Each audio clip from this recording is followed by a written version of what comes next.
Hello friends, welcome back to my channel. तो मेरा नाम है जागिंद्री और आपका स्वागत करती हूँ अपने चैनल मोटिवेशनल वीडियो 004 में। तो आज हम बात करते हैं अपना, जैसे कि आप सबको पता है कि हम एक चैप्टर अपना कंप्लीट कर चुके हैं 6th क्लास की NCERT हिस्ट्री की। तो अब वैसे ही हमारा दूसरा चैप्टर होता है शुरू। NCERT है ये हमारा। तो हमारे चैप्टर का नाम है दूसरे का पाषाण काल, आखेटक संग्रहालय एवं उत्पादक मानव की। मानव ने इस काल में क्या क्या मतलब किस किस चीज़ को उत्पादन किया था, और खाना बनाना और खाने मतलब मांस को भूनना, आग की खोज, जैसे अनेक खोजें की थी इसमें। तो जैसे कि हम घर हमारे जाड़े से, सर्दी से तथा बारिश से सुरक्षा प्रदान करता है। इसे इसमें हम रहकर अपने सभी कार्यों को भलीभांति कर लेते हैं। किंतु एक समय ऐसा भी था जब मनुष्य घर बनाना नहीं जानते थे। तब वे जंगलों में रहते थे। जंगली जानवर से अपनी सुरक्षा तथा उनका शिकार करने के लिए उनके पास केवल पत्थर के ही औजार थे।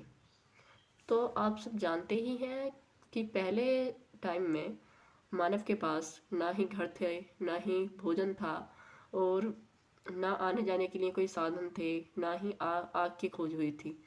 ये सब जंगलों में ही अपना जीवन व्यतीत करते थे और वहीं जंगलों में रहते थे और जंगली जानवरों का ही शिकार करते थे और मांस मछली ही ये खाते थे। तो अब बात करते हैं हम अपने, मतलब पॉइंट है हमारा मानव में परिवर्तन कब और कहाँ और कैसे हुए। तो पहले हमारा पॉइंट है मानव शास्त्रियों के अनुसार आज से लगभग 2 करोड़ वर्ष पूर्व, ये देख सकते हैं आप, 2 करोड़ मानव विकास की प्रक्रिया प्रारंभ हुई। इस समय उसमें कुछ महत्वपूर्ण शारीरिक परिवर्तन हुए। मतलब 2 करोड़ वर्ष पहले कुछ परिवर्तन हो चुके थे, जैसे दोनों पैरों पर खड़े होकर सीधे चलना। पहले माना जाता है कि 6.5 करोड़ वर्ष पहले अगर बात करें हम, तो 65 मिलियन वर्ष पूर्व चिंपैंजी जो थे हमारे, उनका अंत हुआ था। और चिंपैंजी से ही हमारा मानव जीवन माना जाता है कि चिंपैंजी से ही मानव की उत्पत्ति हुई है। तो दोनों पैरों पर खड़े होकर सीधे चलना, अंगूठे के कारण वस्तुओं को पकड़ने की क्षमता का विकास होना, जिससे महत्वपूर्ण कार्यों को कर लेना, मस्तिष्क के आकार एवं क्षमता में विस्तार, मनुष्य में लंबाई, चौड़ाई और गहराई या ऊंचाई को देखने की क्षमता, तिरपासदर्शी दृष्टि का होना, कि पहले जो जानवर से वो हुआ था तो वो इतना देख भी नहीं पाते थे। और मानव के विकास, विभेद आदि की जानकारी देने वाले मानव शास्त्री कहलाते हैं। मानव के शरीर विकास की यह प्रक्रिया चलती रही तथा उसे धीरे धीरे विकास होता गया। जैसे कि आपको हम दिखाते हैं कि मानव का विकास कैसे हुआ, पहले मानव कैसे दिखते थे और उनका की उत्पत्ति कैसे हुई। समय पहले मानव इस टाइप से दिखता था, फिर उसके बाद ये आकार हुआ, फिर ये हुआ। इस टाइम पे मतलब खड़ा होना सीखा था, फिर उसके बाद ये, फिर उसके बाद ये, फिर ये अच्छे से चलना, उसके कुछ टाइम बाद ये, और फिर पूरा मानव आकार का जो रूप लिया था, ये ऐसा दिखता था मानव। और शुरुआत में ये आप देख सकते हैं कि इस टाइप से था। तो इन महत्वपूर्ण बदलावों के कारण मानव अपने आसपास के वातावरण एवं परिस्थितियों के साथ सामंजस्य करने लगा। अब उसने हाथ एवं मस्तिष्क का अधिक प्रयोग करना सीख लिया था और वह अपनी ज़रूरतों के लिए पत्थर के औजारों या उपकरणों का निर्माण करने लगा। इन्हीं पत्थर के उपकरणों से हमें उसके होने का पता चला। ये है पाषाणकालीन शैल चित्र, ये कुछ इस टाइप के दिखते थे। अब बात कर लेते हैं हम पाषाण काल पे। तो पाषाण काल जिससे प्रतीत होता है पत्थर का काल, कि पाषाण शब्द से ही पत्थर का होने का भाव पता चलता है। तो पाषाण अर्थात पत्थर काल अर्थात समय मानव ने अपनी रक्षा और अपनी भूख मिटाने के लिए सर्वप्रथम पत्थर के औजारों का ही सबसे अधिक उपयोग किया। इसलिए इस युग को पाषाण काल कहते हैं। पाषाण से बने औजारों में समय समय पर परिवर्तन हुए, इसलिए पाषाण युग को 3 भागों में बांटा गया है। पहला आता है हमारा पुरापाषाण काल, दूसरे मध्य पाषाण काल, तीसरा है हमारा नवपाषाण काल। तो अगर पाषाण काल की बात करें कि क्या क्या हमने यहाँ से प्राप्त किया है, तो ये आ जाता है हमारा पाषाण काल। तो पाषाण काल में मानव पहले खुले आकार के नीचे नदियों के किनारे या झीलों के पास रहता था। इससे उसे शिकार करने में आसानी होती थी। वह पत्थर के औजारों से पशुओं का शिकार करता था। शिकार से प्राप्त मांस ही उसका मुख्य भोजन था। आप सोच रहे होंगे कि ये नदियों के ये झरनों के किनारे क्यों रहते थे। तो ये इसलिए रहते थे कि जंगली जानवर अधिकतर नदियों में पानी पीने आया करते थे, तो ये उनका शिकार करके अपना भोजन प्राप्त करते थे। तो आगे बात करते हैं हम। कंदमूल फल तथा फल भी उसके भोजन से संबंधित थे। थोड़े समय बाद मानव ने गुफाओं में रहना प्रारंभ कर दिया, क्योंकि उससे तब तक घर बनाना नहीं आता था। शिकार की खोज में वह लगातार घूमता रहता था, इस प्रकार उसका कोई स्थायी आवास नहीं था। इसी समय उसे आग की जानकारी प्राप्त हुई। साथ ही अब उसने अपने मृतकों को कब्र में दफनाना प्रारंभ कर दिया। पुरापाषाण काल के आखिरी दौर में अपने चित्र बनाना भी सीख लिया। उस समय की गुफाओं में उसके द्वारा बनाए गए चित्र मिलते हैं। इन चित्रों में शिकार के दृश्य बनाए गए थे। इसी समय मानव ने हड्डी के औजार भी बनाने प्रारंभ किए। यह औजार उसके ज्ञान में विकास को दर्शाते हैं। इस युग में मानव झुंड बनाकर ही शिकार करते थे, जिससे वह आपस में बांट कर खाते थे। मानव यह समझ चुका था कि वह तभी जीवित रह सकता है जब वह दूसरों के साथ मिलकर चले। इस प्रकार एक दूसरे का सहयोग करने की भावना इस युग में विकसित हो चुकी थी। उत्तर प्रदेश के मिर्जापुर जिले से मिली कुछ गुफाओं से पता चलता है कि मानव समूह में रहते थे।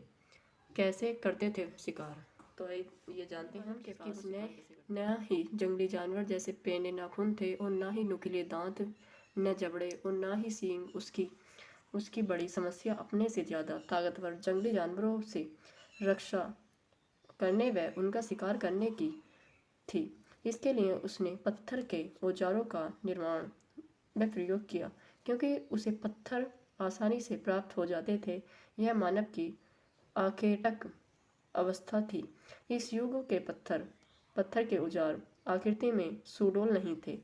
ये बेडौल एवं भोड़ी आकृति वाले थे, जो ये आप देख ही सकते हैं। ये थे इनके पत्थर के आकार, मतलब पत्थर के बने हुए औजार, जिनका कोई दृश्य बना हुआ नहीं है। अब हम विस्तार से जानते हैं कि मानव ने आग जलाना कहाँ से सीखा, ये कैसे सीखा। तो बात कर लेते हैं हम। औजार बनाने के लिए वे एक पत्थर पर दूसरे पत्थर से चोट मारते थे। एक पत्थर से दूसरे पत्थर टकराने पर चिंगारी निकली, आग का ज्ञान हुआ। इससे वह सूखी पत्तियां, लकड़ियों की टहनियां आदि को जलाने लगे थे। ये देख सकते हैं आप, ये इस टाइप से पत्थर को मारते थे औजार बनाने के लिए। यहीं से आग की उत्पत्ति हुई। तो आगे हम बात करते हैं। आग की खोज इस युग की महान उपलब्धि थी। मध्यपाषाण काल के औजार उपकरण पुरापाषाण काल के अपेक्षा आकार में छोटे हो गए। इन सभी प्रकृति में अनेक परिवर्तन हुए, जिसका प्रभाव मानव जीवन पर पड़ा। नई परिस्थितियों में तालमेल बैठाने के लिए उसने छोटे उपकरणों वाले उपकरण बनाने प्रारंभ किए। जलवायु पहले की अपेक्षा गर्म हुई। फलस्वरूप जहाँ जहाँ बर्फ जमी थी वह पिघल गई। पृथ्वी की उर्वरक शक्ति का विकास हुआ तथा घास एवं वनस्पतियों के मैदान विकसित हुए।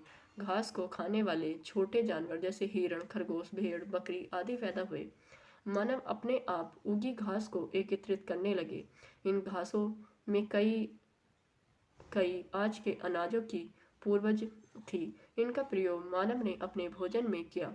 इस प्रकार वह अब संग्राहक बन गया। मानव ने इसी समय कुत्ते को पालना कुत्ते को पालतू बनाया। कुत्ता मानव का प्रथम पालतू पशु था। और मध्य पाषाण काल के आप औजार देख सकते हैं कि ये मतलब एक अच्छा आकार इन्होंने ले लिया था। नुकीले और धारदार पत्थर से ही बनाने इन्होंने शुरू कर दिए थे।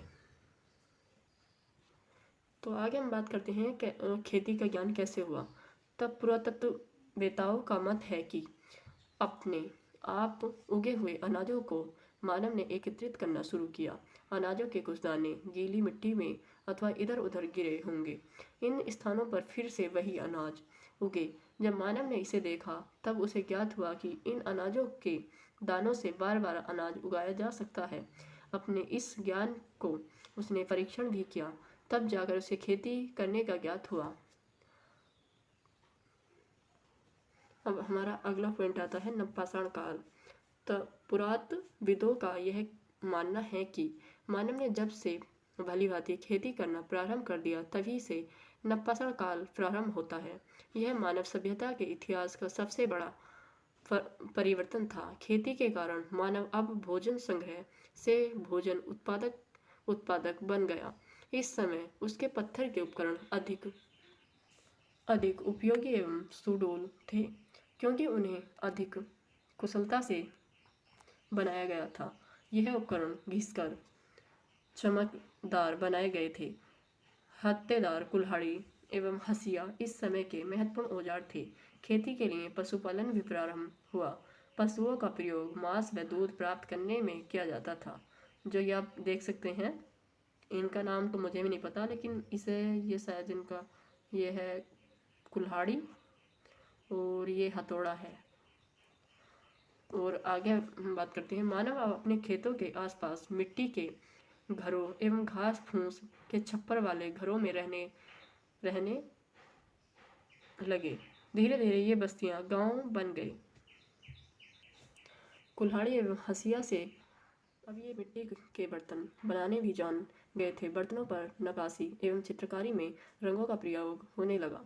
इसी समय मानव ने पहिए का आविष्कार किया। इसका प्रयोग चाक के रूप में मिट्टी से बर्तन बनाने तथा सामान ढोने के लिए गाड़ी के पहिए के रूप में किया गया।